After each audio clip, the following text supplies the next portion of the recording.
Hello guys, welcome back to another video. In this video, I'm going to show you how you can download AI code editor. So this is AI era and you need a code editor which will actually write automatically code for you, but it's not like ChatGPT, like you give a prompt and it will actually write some code for you, but it's not like this. You have to write at least a few lines, let's say, and then it will actually understand that what will be the next line.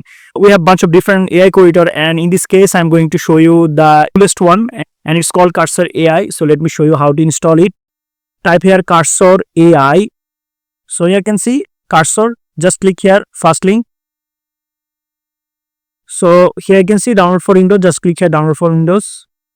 So guys, here you can see restart downloading. I already downloaded this, so I'm not going to download it once again. And here you can see, let me remove the download. Okay, I don't need this because I have already downloaded this.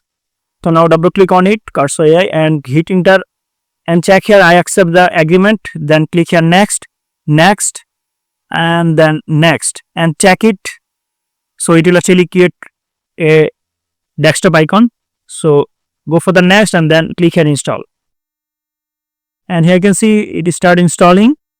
So guys, here I can see we have successfully installed it. Now it's time to launch the Cursor AI. So click here finish.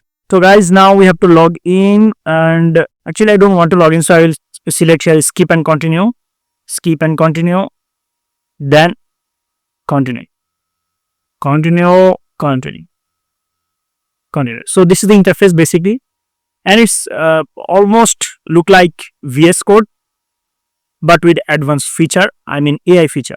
So these are basic. If you don't start any big project, you cannot actually understand that what is the importance of this Cursor AI code editor. So I had done here a project, Laravel project. So this was really helpful for me, and trust me, you will love this code editor. Just go with it to ease your workflow. So that's it. Thank you so much for watching.